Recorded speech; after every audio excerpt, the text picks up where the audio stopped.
Your man, your husband, your boyfriend want you to do this. This is Cheryl Ting and welcome back to our channel. Maitim ba skin? Underarm at singit mo? K-Skin ang bahala sa'yo. Premium ang ingredients, paraben-free and sulfate-free, and FDA-approved, kaya safe for everyone. With K-Skin, ibalik ang alindog mo. Huwag nang magpahuli. Paano mo nga ba mapiplease yung isang lalaki pagdating sa to drive him wild and crazy for you? Bilang isang babae, minsan gusto natin to na nababaliw sa atin yung mga partner natin. Especially when it comes to bed. Hindi man madalas, pero minsan dinidesire natin yan. Number 1, huwag kang mahihiya.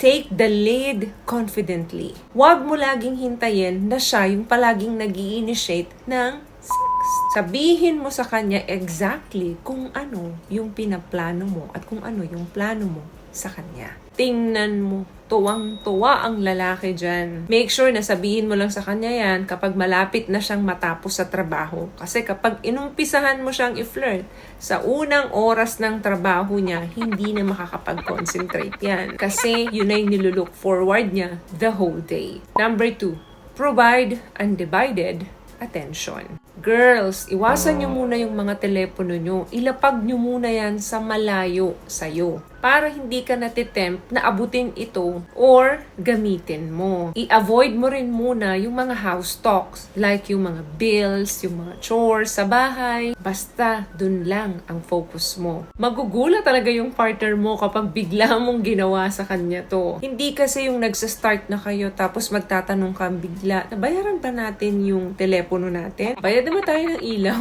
Bayad na ba tayo ng tubig? Di ba nakakasira ng momentum yun? Another thing, mag-create ka ng sensory reset.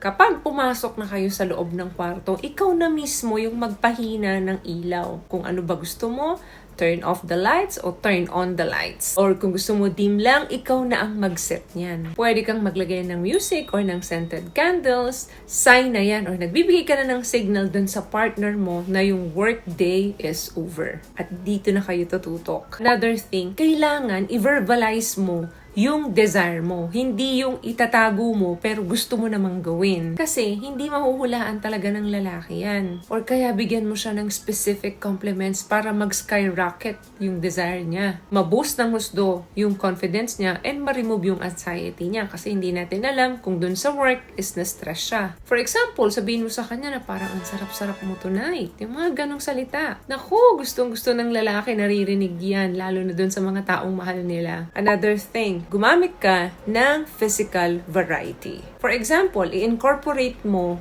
yung touch using your hands, using your lips. That way, dun pa lang, init na yan. Parang sasabog na yan. Kulang na lang, sunggaban ka yan. Another thing, ipakita mo yung genuine na enthusiast ka, na gusto mo at gustong-gusto mo. Kasi alam nyo ba, yan yung biggest turn on sa mga kalalakihan. Yung alam nila na gustong-gusto mo at alam nila na nag-i-enjoy ka. Kaya huwag ka mahihiya. The more na wild ka, mas happy sila.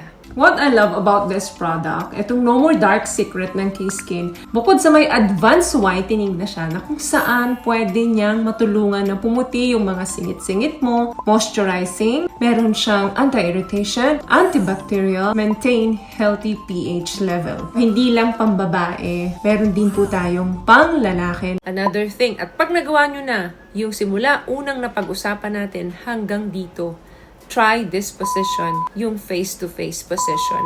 Magkaharap kayo. Pag magkaharap kasi kayo, nandun yung deeper connection. Doon lahat yan magsa-start. Okay, let's go na doon sa mga positions. Palaging part ng inyong labing-labing ang missionary position. This time, kailangan mong i-modify yan. Maglagay ka ng pillow under doon sa hips mo para maiba yung angle. At potential na ma-maximize yung sensation between you and your partner. Another thing to drive him wild is take control. Gustong-gusto ng lalaki na pagdating sa loob ng kwarto, ikaw na babae ang may control sa kanya.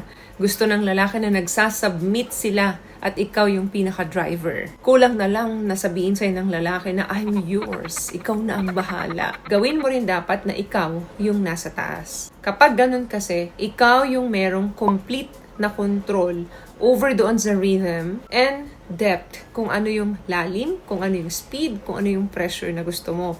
Ikaw ang may control ng lahat ng yan. Gustong-gusto ng mga kalalakihan yan. Yung tipong nakahiga lang sila at ikaw ang gumagawa. And last one, pagkatapos nyo yan, huwag nyong kalimutan yung aftercare. Dapat, kahit natapos na kayo, at least 15 minutes, nandun pa rin yung yakapan para ma-boost yung bonding hormones ninyo. Diyan din kasi magbibuild yung foundation ng security between the two of you. Kung hindi nyo naman kaya ng at least 15 minutes magyakapan, kadalasan kasi pagkatapos niya natutulog na or tumatalikod na yung lalaki or minsan ganun din yung babae.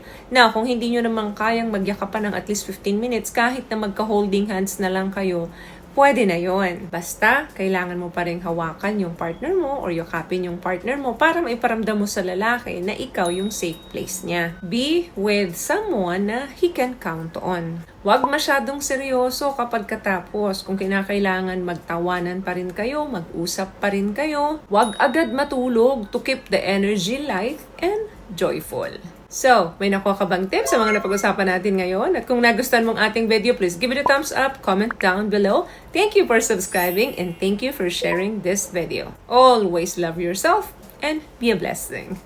Bye!